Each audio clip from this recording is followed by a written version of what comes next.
So because diagnosis can be difficult with food intolerance, a way, and this is why I'm bringing up, and this is why I talked a little bit about applied kinesiology so you could understand what I'm doing with that.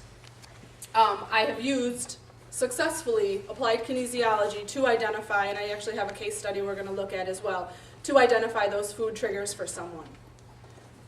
I use the muscle test. Like I use in applied kinesiology, I use muscle testing a lot because that is my way to communicate with the body, basically. The muscle test is actually a window into the nervous system, not a measure of strength. That is a key understanding, though, of the muscle test. I'm not trying to overpower my patient. I'm just trying to see if there is a nice crisp contraction, if that muscle is functioning properly. And we are energetic human beings. We give off an energy. If you've ever walked into a room and just have a bad vibe about someone, we use phrases like that. We use phrases like they have a black cloud around them.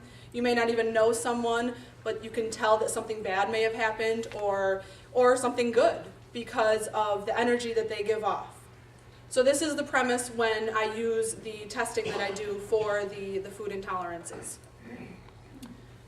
I also use, and I brought them so I can show you, homeopathic vials that have a solution within them. They're labeled.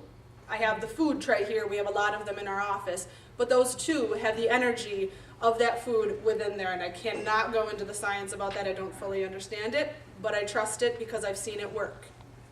And so when your energetic field is presented with that vial, and if it's a stress to your body, your muscle will go weak.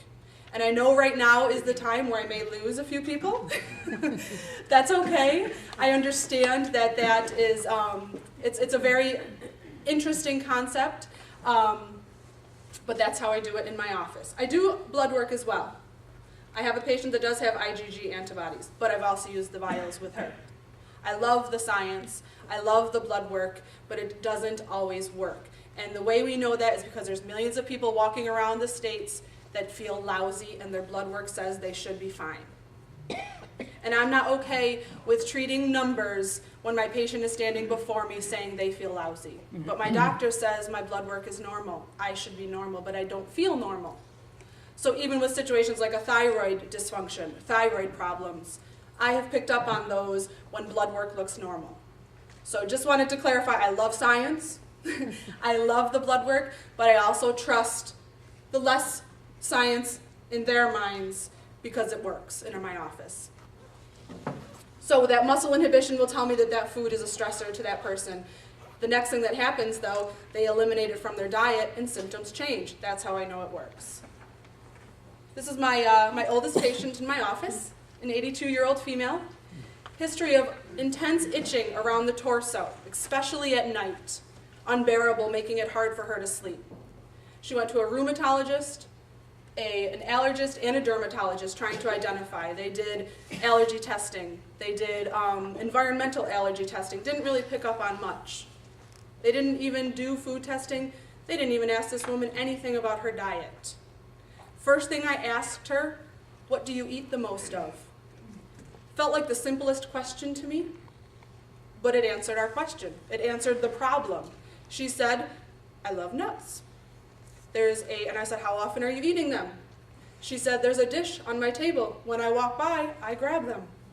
So she has nuts out all the time, and she's constantly munching on them. So when we did testing, first thing that I identified was peanuts, and I stopped there. Here it says I identified peanuts, chicken, and shrimp, but the first time we tested for this, I identified peanuts, and we eliminated all nuts. Even though other nuts didn't test positive, we eliminated all because I wanted to be sure. So she eliminated all, itching went down. Wasn't gone though.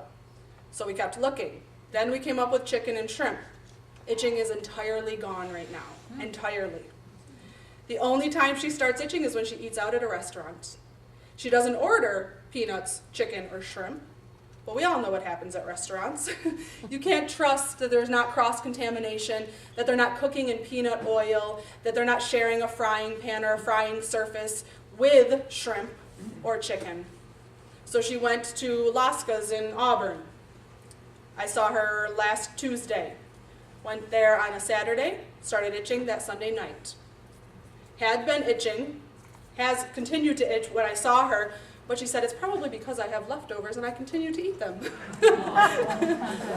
There is an organic restaurant, I forget the name of it, in Auburn, that when she eats there, yes, that is the one, Elderberry Pond, thank you.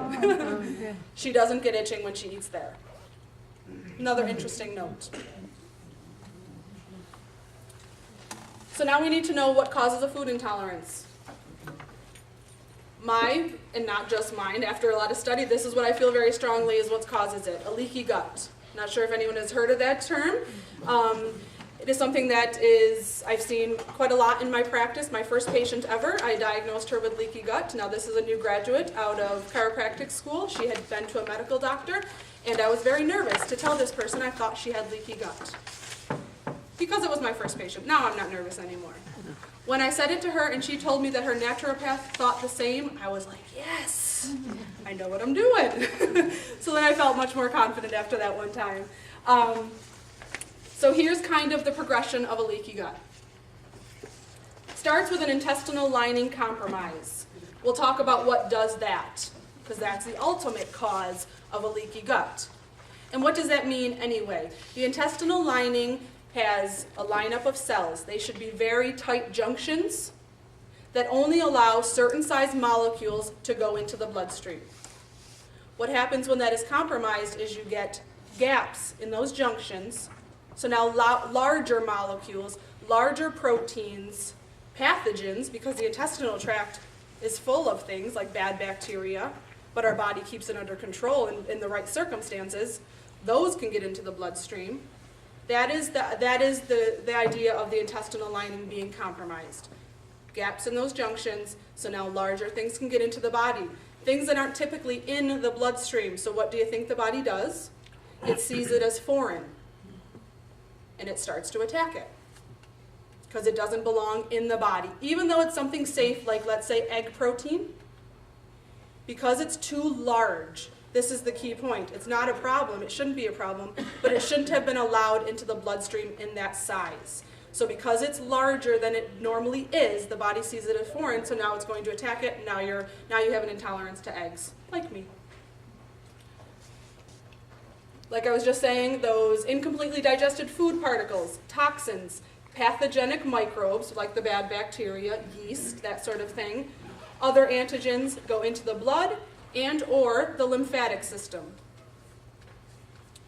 Like I just said, the body mounts an immune response, which causes some inflammation. We're going to go into that as well.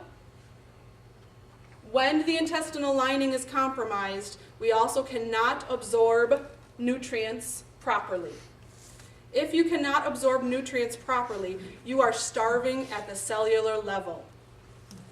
Okay? So that's one of the reasons why we might always be hungry, because our cells are screaming for food. Sure, our stomach has food in it, but at the cellular level where it needs the nutrients, if we can't absorb them properly and send them where they need to go, our cells are hungry. So we're going to continue to be hungry, and that obviously can make it hard to lose weight as well. Decreased immune function, because the immune system is busy battling these food proteins that really shouldn't be an issue. So someone who tends to get sick more often than someone else, catches everything, you want to look at the intestines.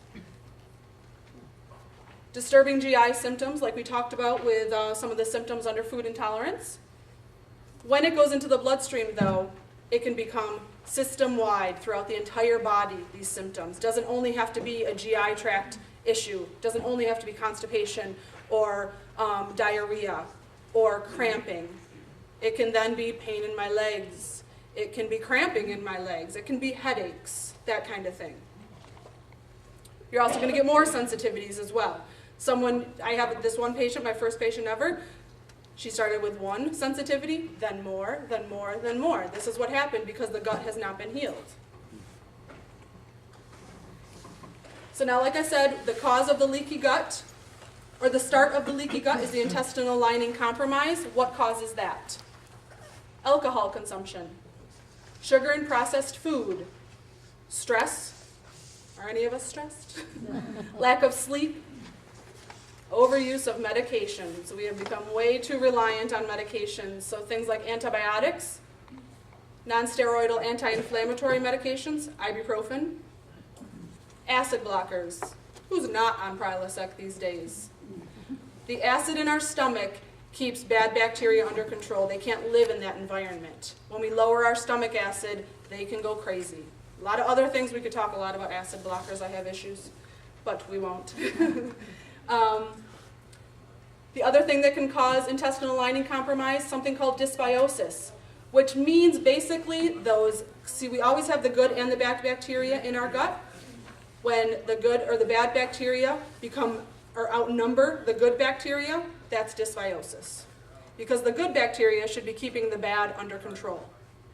Someone who gets yeast infections, someone who has fungus in the foot, that's not just a foot issue. That's a systemic issue. That's yeast getting out of control or fungus getting out of control. Low fiber will also cause that leaky gut or that intestinal lining compromise. Not enough fatty acids in the diet. We went from a... We're going to stop right there. Okay. And we'll do one more.